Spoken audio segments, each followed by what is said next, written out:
Greetings, ladies and gents, and welcome to this latest edition of Tales from Outer Space, where I take stories from across the internet and read them for your entertainment. This particular story is called Misunderestimated, written by You Sure I'm Not a Robot. The Xeno looked like he should be sitting in a cathedral somewhere, pissing rain down on the tourists. He also wouldn't shut up. I told you I'm not a fucking engineer, pilot, Superman, or whatever other weird ideas you have about humans. I'm a xenopaleologist, and I'm wearing the wrong pants for a pirate attack. My grant doesn't cover it, and neither does my health insurance. The crests on his annoying companion raised in surprise. Well, I have no idea what that means, but it must be useful. I have better pants that you can borrow, if that would help. Warren held onto his chair tightly as another explosion rattled his teeth. 20 minutes ago, he had been enjoying the peace of a dull commute with a good book. Now he was in serious crap with nothing but whatever the Xeno equivalent of a nerd was. He should have known from the way that guy had lit up like it was a fecking birthday on sitting beside a real human on his trip into the dark. When the shaking calmed down, he looked at his unlikely companion. I study history, your history, everyone's history, and see what matches up with ours. In particular, I study the utilization of fire in prehistory as an indicator of future galactic development. He might as well have been speaking in Pig Latin and asking for a donation for the rebuilding of Pompeii, for all the Xeno seemed to understand. The Xeno seemed to be considering something and then spoke in a sudden burst as if he was afraid the universe might interrupt him. I am Nurit, senior second programmer of the third shift of numbers of the importance, and I also study. I study combinations of numbers, and I recommend the best ones. I cannot be captured by pirates. My department would be horrified. This was a problem with dumb translators, since Warren heard of a geek that lived in a basement, when he was actually being told, I am the second in command of the third sector of our planet's military space. I study patterns of warfare within the galaxy and our local space and recommend countermeasures to deal with foreseen problems. My death or capture will result in confusion and possible overreaction by our military. What Nyeern heard from his new companion was, I am a human specialist responsible for fire, and I am without my equipment. The obvious solution was to find some way that the human could utilize his skill in fire, a most useful thing in a battle with pirates. Nyeern ran the numbers in his head.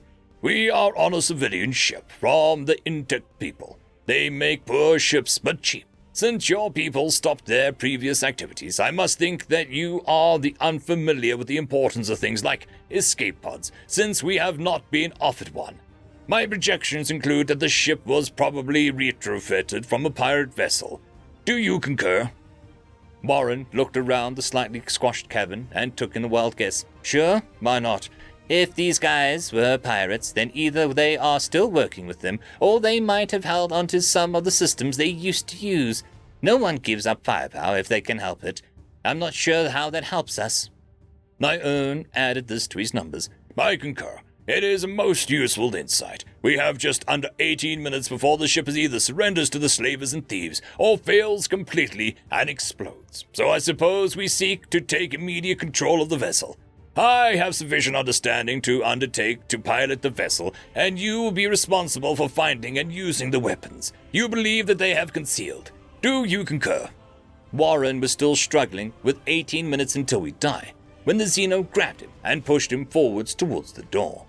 He thought the creature had been driven mad with fear and decided to chance it on his own. The Xeno had babbled something about escape pods, so he pulled open the door and began running. He no longer cared where he was running to, but he was damn sure of what he was running away from. He was nearly back to rational thought when someone suddenly appeared in front of him and raised a weapon towards his face. Warren needed those brown pants really badly, but he was moving too fast to stop, so he tried to drop his head. Just as the much-abused ship systems flickered and the gravity went offline for a second. To Nyeern, it appeared as if the human had sprinted at unbelievable speed from the cabin, and when one of the pirates had dropped his camouflage to shoot him, he had simply lowered his head and charged his assailant.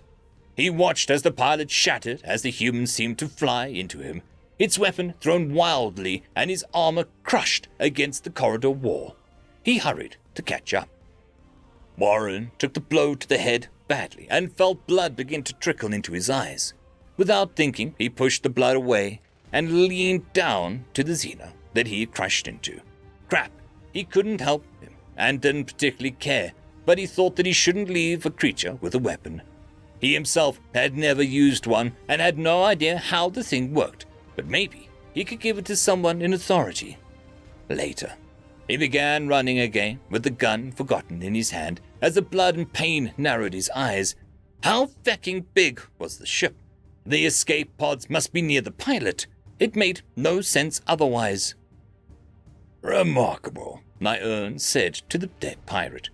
I heard the human expression that you never know what will hit you, but I didn't realize it was literal. He stepped over the dead corpse and followed his fire human. The problem with running around like a headless poultry is that it always ends badly for someone. Warren was finding that out the hard way, and as he found himself with a bleeding head, a raging headache, and absolutely no idea where he was on the ship. On the upside, no one seemed to be shooting at him or the ship. He stopped for breath and began to calm down, and then he heard the footsteps. Someone was coming. Nyern was growing more and more curious as the human friend threw himself forward into the maze of corridors without pause. If he was willing to entertain the thought, he would have said that the route he had taken was unusual, but it had evaded all the crew and pirates, and he had brought them safely to the bridge. He had followed the thumping feet as they had echoed down the corridors, and until then heard them falter and stop. Good! He had not been forgotten, and his ally was obviously waiting for him to catch up. He reflected that perhaps they hadn't avoided anyone, but the enemy, hearing the thumping human's arrival, seeing it covered in the lurid red blood and casually holding a weapon, had simply gotten quickly out of the way. On the bridge of the unfortunate ship of the beautiful Bounty, there were two very unhappy captains. One of them was dressed slightly less formally than the other, but they could not be mistaken for anything other than family. Bickering in front of some heavily armed men. I told you we had a human and a high-value target. The human is some academic, not a warrior, just a teacher. He's not important. We just need the local, the command staff guy. He's the one making all the plans around here. The Intech pirate laughed. Really? Because I can see the same cameras that you can, and the human has already slaughtered one of mine in cold blood. Stolen his gun, and is now tearing through the ship, looking for the rest of us. He's probably going to be outside the door in a few minutes. I'm done. I'm not fighting a human again. You weren't there. Even if I kill him, the rest of his kind will come looking for me, and they never fricking stop. You do whatever the feck you want, but me and my men are out of here. The captain of the beautiful Bounty seemed to shrink. But I turned off the defenses to do this. I'm screwed. I'll spend years in a penal colony when they read the incident report. The local guy is really important. I'm fecked. He seemed to realize that he had thrown his entire life into the toilet for nothing. The pirates wouldn't fight. His crew definitely wouldn't, and he didn't want to face the creature alone. He looked at the verd of the crazed and bloodied creature and ran towards the bridge, towards him. The whole room heard and felt something run heavily towards the door and then stop. Then silence. The Intech pirate shook himself. Fine, you can come with us now. He turned to the bridge staff of his own men. Move or you stay to deal with the fecking mad species. He didn't waste any more words, running to his breaching craft that was currently embedded in the bridge and followed by every crewman on the bridge. It was a well-practiced maneuver for most of them, and it took less than a minute for them to all pile in through the joining fields. Warren groaned when the annoying alien suddenly reappeared. He had tried to figure out the weapon, but it wasn't made for humans. It was some weird thing that you obviously needed a correct training to use. He still held it in case he needed to hit something, but then he wiped some more dried blood out of his eyebrows and finally realized he'd been an idiot to the innocent Xeno. Good to see you. I'm afraid the fight or flight instinct is strong in my people, but I shouldn't have behaved so poorly. Since we are both still here, I assume the pirates are boarding? Do you have any suggestions? Are you injured? My Ern was pleased to see that the human was alert and capable of intelligent questions. What he understood was that his ally was pleased with the survival and looking for his understanding and preferred encounter measures. An admirable trait that was so rare in warriors. It still looked like a horror, but that's aliens for you. I believe this is the correct door. I estimate that we will succeed if you enter first. When you have subdued the bridge, I will then take control of the navigations and bring us to safety. You must find fire control and prepare to disable the pirate ship. They should not be permitted to rampage in the system or seek vengeance against us. The human seemed to consider it for a moment and then handed him the weapon.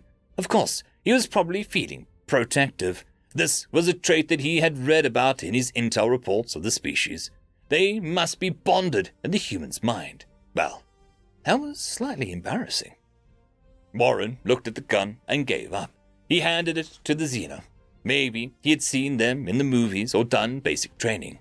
From what the nerd said, they needed to take the bridge and then find the weapons before the pirates blew the ship up to cover their tracks. Another deadline. All right, you wave that thing around and let me take a swipe at anyone still standing. We're both going to die. My own assumed that was some of the warrior's creed and tried to respond. Indeed, but not today. He pointed at one of the doors leading off from the corridor. That is where we must go. I will open it, and you will act. I shall endeavor to cover you with the gun, but it is not recommended for use on a ship, and would probably destroy vital systems should I try. I shall, as you suggest, wave it about. All Warren heard was that the Xeno didn't know how to shoot, and the door was right in front of him. His plan to run to the point in had been correct, it seemed. He just nodded and pushed hard on the door. My Ern was surprised when it shifted easily under the human's hand. Reaching the bridge was always notoriously difficult, but the human didn't even slow down. Warren figured the various fire and damage alarms currently ringing through the ship had opened every lock, especially on a civilian ship that carried his people. Any engineer that he'd ever met would have melted it down for ballast if it didn't. He opened the door to an empty room. Well, that was easier than expected. Go do your thing and I'll see what I have to play with. He couldn't believe it. He wasn't going to get shot. Whatever the pirates wanted, they had taken and left. He was just a bystander, but what the feck? He watched the Xeno move up with the fussy authority of someone that spends their days with this kind of crap. The guy seemed to grow a foot taller when he began programming or piloting or whatever the hell he was doing. He found a panel on the captain's console. It looked like it had been nailed on, and it was definitely not supposed to be there. It had a big red button and a sign that read "Emergency" in several languages, and most of them were incorrectly spelled. Something that always annoyed him. He hit the button and nothing happened. Surprise. 30 seconds later, he had pried it off to find a small screen and 6 buttons, 4 with arrows, and one kind of being beige and one red. He hit the beige one, and the screen seemed to flicker until another ship appeared. The pirate? There was no one else for a dozen night years. It even came with crosshairs that suddenly turned green when it thought it was pointing at the right thing. Revenge. His or theirs. Who would ever know? He didn't, but he hit the red button anyway. Ern was struggling with the debriefing. It is as I have told you. Once I had informed the human of our predicament, he acted immediately, killing the first pirate we encountered and seizing its weapon. It then evaded all opposition until it reached the bridge and waited for my instruction. Once we had breached the bridge, he sought out the hidden weapon system and annihilated the pirate ship. I piloted us back to safe space, and he immediately disembarked and left for Earth. I do not understand why you are having issues with this. It is plainly visible on the recovered files that I have no reason to lie about the event. I was hardly heroic. I took no part except piloting of the ship once we were safe. The supervisor looked sympathetic. You are aware of the XCC, the cultural authority for any events that take place outside their space. They report that the human, the one that you refer to as Warren, has no memory of any such details. Apparently, a Xeno that was good with numbers looked after the whole thing. He was refused a bounty on the pirate ship and the salvage of the beautiful bounty. Niern didn't have anything left to add, but he can read these numbers.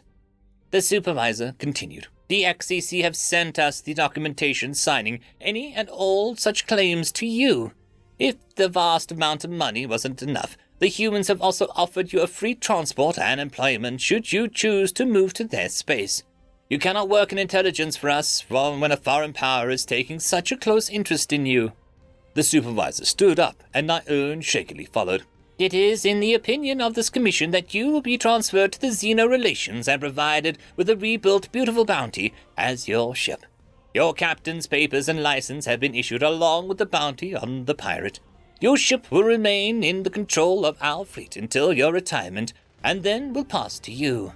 Congratulations, Captain Niern. End of story.